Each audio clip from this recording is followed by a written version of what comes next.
Well, hello, everybody. Welcome to my episode of Advice for Artists. My name is Holly McWilliams, and this is Indigo Arts, and thank you for joining me today. Now, today, as I give you a little bit of advice and we have a little chit chat, I'm going to be doing a watercolor and an acrylic portrait. So, enjoy. Now, today, our concept is perfectionism. And it's funny, this is something that comes up in the classes that I teach all the time because it's kind of counterintuitive. Now, for things to be perfect, a lot of times artists will think that they're good, that you did a good job, that it looks great, it's perfect. But perfectionism is something that's a much different energy. When you're trying to make things perfect, what happens is it's kind of more of a really controlling energy. It's something that feels a little bit tighter, it's more rigid, there's very distinct right and wrongs, and it doesn't give you the ability to explore, which is so detrimental when you're making art, because our best ideas happen when we're painting and creating from a place of ease and relaxed and play, really. Now, sometimes that's easier said than done because art should be fun, but oftentimes, honestly, even when you've been doing it for a long time and you're a professional, it's like a fun hard. So there's still going to be challenging points. But anyway, I digress. So let's go back to the idea about perfectionism. So this energy, it's almost like it's the arch nemesis to your superhero. That's your creativity. It's your kryptonite, so to speak, because it's a tighter, more rigid energy. Now, here's a couple examples of where I see perfectionism creeping in. And oftentimes what happens is that artists don't realize that they're in this stage, and it can be kind of detrimental. It's almost like you need to call it out. So at the beginning of a painting, perfectionism can creep in when you have the feeling that you want it to look perfect right away. And let me tell you, that is never going to happen. So what happens when you come into painting a painting like that? It's usually because you already have expectations for it.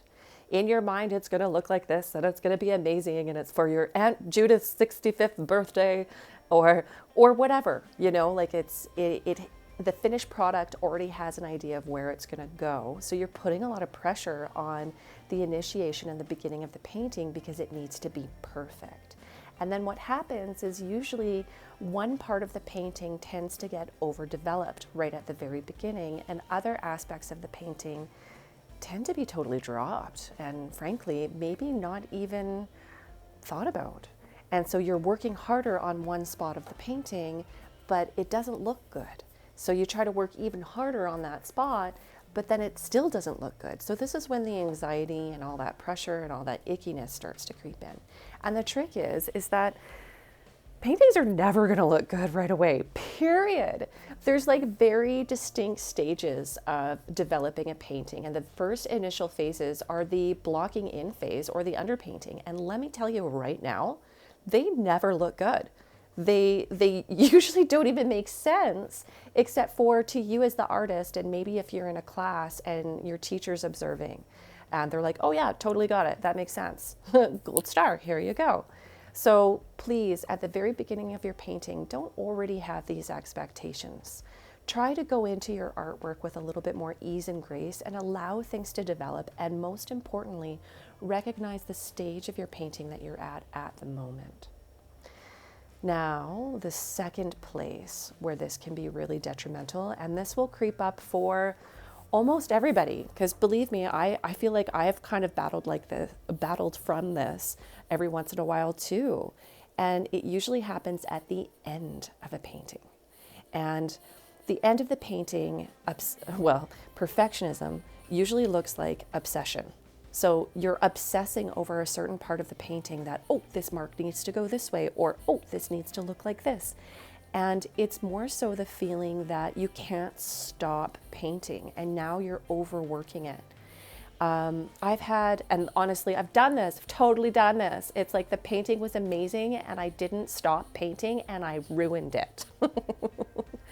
I have a really good friend and one of my best mentors that said, even a painting that is I don't know, 25% underdone is better than a painting that's 5% overdone. And thank you very much, Doug Swinton, because that really hit home for me when you talked to me about this. Anyway, so the end of a painting in that picky, obsessive energy where you just have to keep on going, it's got to go. And it's usually where you start to hyper focus on a particular area that is completely irrelevant. And the best way when you notice that you're in that energy, because it's really hard to notice that you're actually there when you're there, the best thing to do is just walk away. You will never be able to create a masterpiece from that area because you're probably going to overpaint and ruin it. So put it up on a shelf, leave the room, go away, and then decide in a couple days when you go back and look at it if the things that you wanted to do were really that important. Now, the biggest thing about painting is that you want to try to make sure that you're painting from a place of ease and grace of your creativity. And a lot of that is just stop judging yourself.